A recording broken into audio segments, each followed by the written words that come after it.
back to my channel Math Angle. I hope you guys are fit and fine.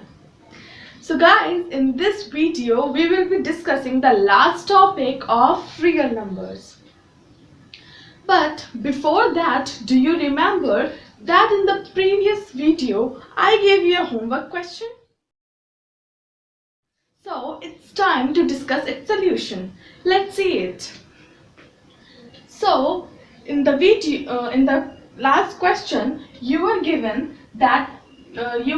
two numbers which were 65 and 117.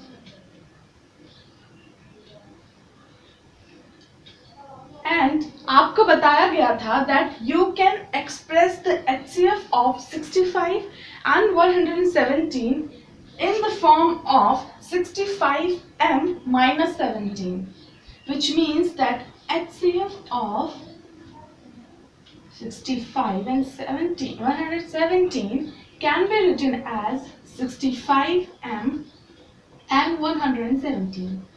And आपको find करना था m. So हम सबसे पहले 65 and 117 का HCF find करेंगे by using Euclid's division lemma. याद है ना, हमने फर्स्ट वीडियो में डिस्कस किया था यूक्लिड्स डिवीजन लेमा और उससे जुड़े क्वेश्चंस भी किए थे. So we are going to apply the same here. So now since 117 is greater than 65, so 117 can be written as 65 multiply 1, which will give me remainder as 52. Now आपको याद होगा that in the second step your divisor will become dividend and your remainder in first step will become now divisor. So 65 can be written as 52 multiply 1 plus 13. Now again applying the same process, you will have 52 is equal to 13 multiply 4, which will give us remainder as 0. So guys, this is the required step. So since the remainder here becomes 0, so the divisor at this time is the HCF of these two numbers, which is 13 here.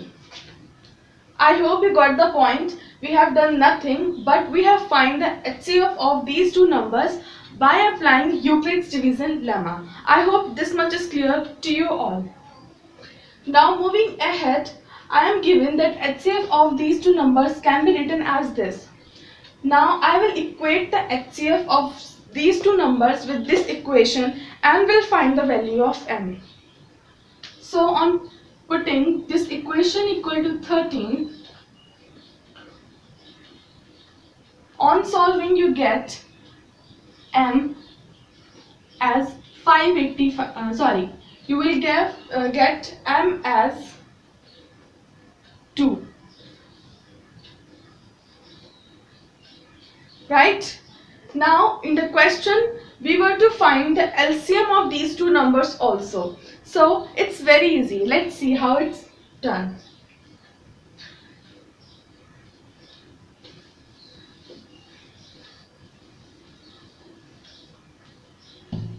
So आपने ये भी पढ़ा था that the product of two numbers, say a and b, products of a and b, where a and b are two integers, the products of a and b is always equal to HCF of a and b multiply LCM of a and b. यहाँ पे हमारा a और b है 65 and 117. So अगर हम इसको 65 and 117 का product निकालेंगे और इसको इक्वेट करेंगे उसके HCF से, तो हमारा HCF आया था 13, and from this equation we can find the LCM of these two numbers. So on solving for LCM हमें मिलेगा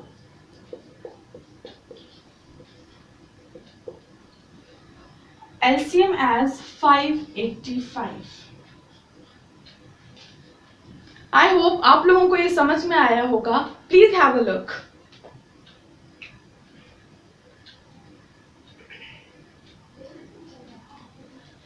Now let's move towards our today's topic, which is rational numbers and their decimal expansion.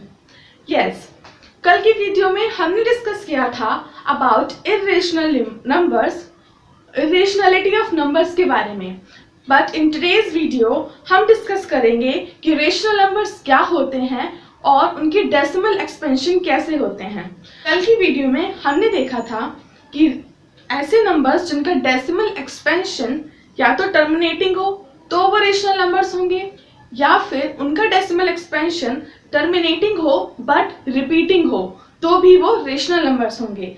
तो आज हम इसी concept पे discuss करेंगे. So let's see.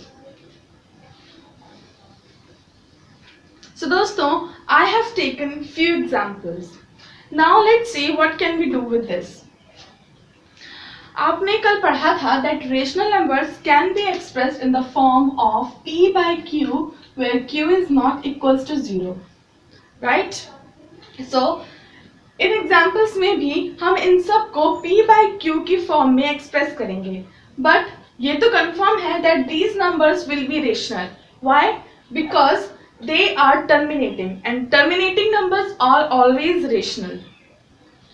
So we will try to convert these decimal expansion in the powers of 10. See how. I can write 0.375 as 375 upon 10 to the power 3. Right? Similarly, I can write 0.104 as 104 upon 10 to the power 3. Similarly, I can write this as 875 upon 10 to the power 4. Now, आपने देखा that every terminating rational number can be expressed in the powers of 10. Now, अब हम numerator और denominator के factors करेंगे और उनमें से जो कॉमन फैक्टर्स होंगे उनको एलिमिनेट करने के पास हमारे पास क्या बचता है, that will decide that whether the decimal expansion of this number is the decimal expansion is a rational number or an irrational number. So दोस्तों, इन सब के फैक्टर्स लिखने के बाद एंड कॉमन फैक्टर्स एलिमिनेट करने के बाद हम इन डेसिमल एक्सपेंशन को इस तरह से लिख सकते हैं. ओके, नाउ जो चीज कॉमन है इन सब में वो ये that the denominator of the decimal expansion is in the form of 2, is in the power of 2 or 5 or both. Means आप यहाँ से क्या कंक्लूड कर सकते हैं कि अगर कोई टर्मिनेटिंग डेसिमल एक्सपेंशन है तो उसको आप लिख सकते हैं p अपॉन q की फॉर्म में, और उस p अपॉन q की फॉर्म को भी आप सम a अपॉन b की फॉर्म में लिख सकते हैं, जहां पर जो b होगा मीन्स जो डेनोमिनेटर होगा after cancelling out the common factors will be in the form of 2 raised to the power n and 5 raised to the power n. Means जैसे कि इस एग्जाम्पल को देखिए, आपने इसको लिखा पहले से p अपॉन q की फॉर्म में, जहां पे आपने डेनोमिनेटर को एक्सप्रेस किया था 10 की पावर्स में. Now this p upon q का जो रेशनल नंबर है आप इसको एक्सप्रेस कर सकते हैं ऐसे भी, मीन्स से this is a upon b. अब जो b है मीन्स जो डेनोमिनेटर है उसको आप एक्सप्रेस कर सकते हैं 2 and 5 की पावर्स में.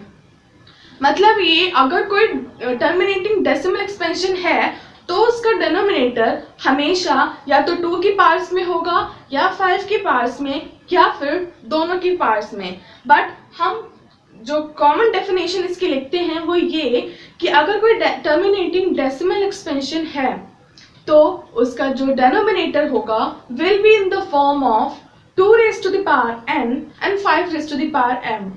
For proper definition, just have a look.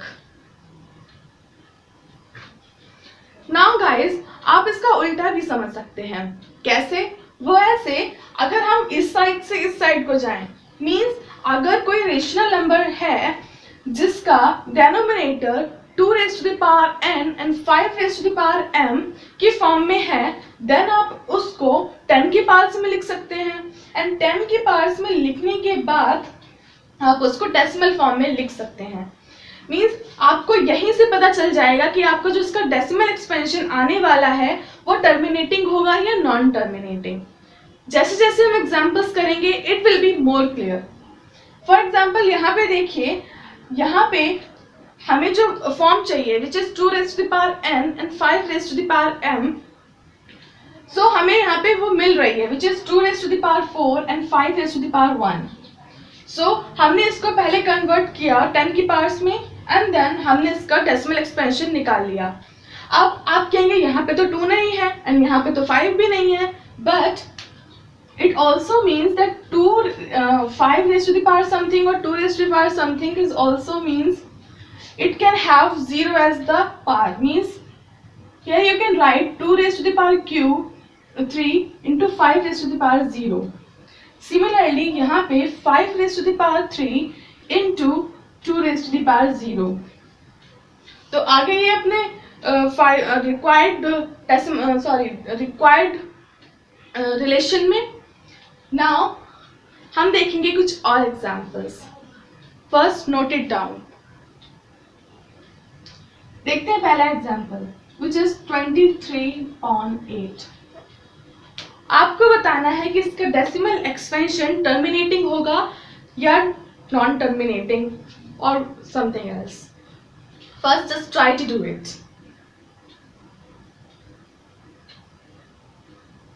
Done? I hope you might have done that.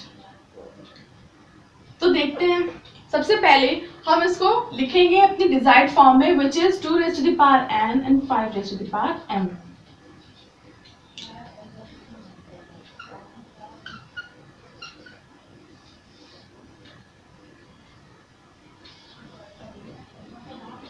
सो 23 को तो ऐसे लिखेंगे एंड 8 को हम लिख सकते हैं 2 raised to the power 3 और इसको हम लिख सकते हैं 2 raised to the power 3 into 5 raised to the power 0, right. So क्योंकि ये इस फॉर्म में आ गया है इसका डिनोमिनेटर, दिस मीन्स इसका जो डेसिमल एक्सपेंशन होगा विल बी टर्मिनेटिंग।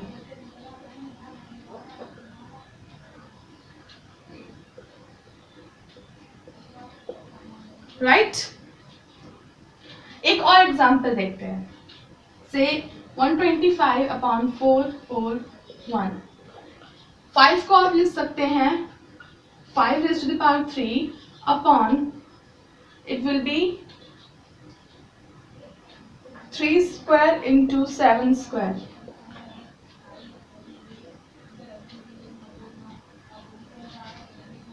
और अगर मैं यहाँ पे और I can say 3 square into 7 square into 5 raised to the power 0, but oops, यहाँ पे तो 7 भी है जो हमें नहीं चाहिए।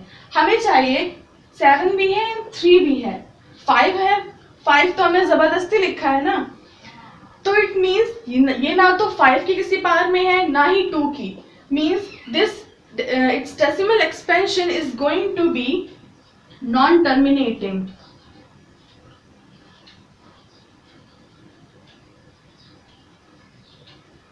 Non-terminating repeating.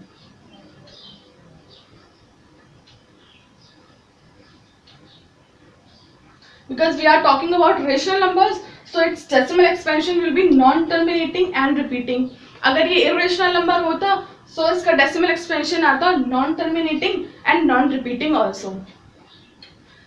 नाउ अब हमने क्योंकि ये देख लिया कि इसका डेसिमल, इन दोनों एग्जांपल्स में हमने देखा कि how we will find that whether the decimal expansion of a rational number is terminating और non terminating repeating.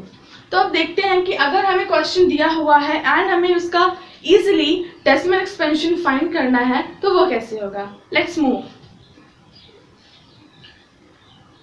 For first example I have written this like that. Now आपने पढ़ा था कि कोई भी डेसिमल एक्सपेंशन को, टर्मिनल डेसिमल एक्सपेंशन को you can express in the powers of 10. So denominator में हम बनाएंगे इसको 10 की पावर्स में। 10 की पावर्स में बनाने के लिए हम न्यूमरेटर एंड डिनोमिनेटर में 5 raised to the power 3 से मल्टीप्लाई करेंगे। Here we have 23 into 5 raised to the power 3 upon 10 raised to the power 3. Right? Now on multiplying you will get 2875 upon 10 raised to the power 3. Now it has become more simple. You can write this as 2.875. Right? I hope you got it. Now please note it down. So guys, अगर आपसे ये पूछा जाए कि बताइए किसी भी rational number का डेसिमल एक्सपेंशन कितने टर्म्स के बाद या कितने पॉइंट्स के बाद टर्मिनेट करेगा, सो यहाँ पे मैं आपको एक ट्रिक बता रही हूँ जिससे यू कैन से कि किसी भी रेशनल नंबर का डेसिमल एक्सपेंशन अगर वो टर्मिनेटिंग है तो वो कितने टर्म्स के बाद टर्मिनेट करेगा, पॉइंट के कितने टर्म्स के बाद टर्मिनेट करेगा. सो अगर आप किसी भी रेशनल नंबर्स को पहले इस फॉर्म में लिख पाए, राइट, जैसा कि हमने यहाँ पे देख लिया, और उसको लिखने के बाद m और n में से जो भी नंबर बड़ा होगा, इस एग्जांपल में तो बोथ आर सेम, बट अगर आपको कोई ऐसी कंडीशन मिलती है that 2 raised to the power 3 से and 5 raised to the power 2, सो इन दोनों में से जिसकी पावर या आप कह सकते हैं जो पावर मैक्सिमम होगी आपका डेसिमल एक्सपेंशन पॉइंट के उतने टर्म्स के बाद टर्मिनेट करेगा. जैसे कि यहाँ पे बोथ वर 3, सो आपका जो डेसिमल एक्सपेंशन आया वो 3 पॉइंट के 3 टर्म्स के बाद टर्मिनेट कर गया. Right? So I hope today's session was useful for you all. Now today I won't give you any question because your homework is you have to solve all examples and exercises of your NCERT. So if you like the session, please hit the like button, share this video to your friends and relatives, and also subscribe. Till then, stay safe and stay happy. Thank you.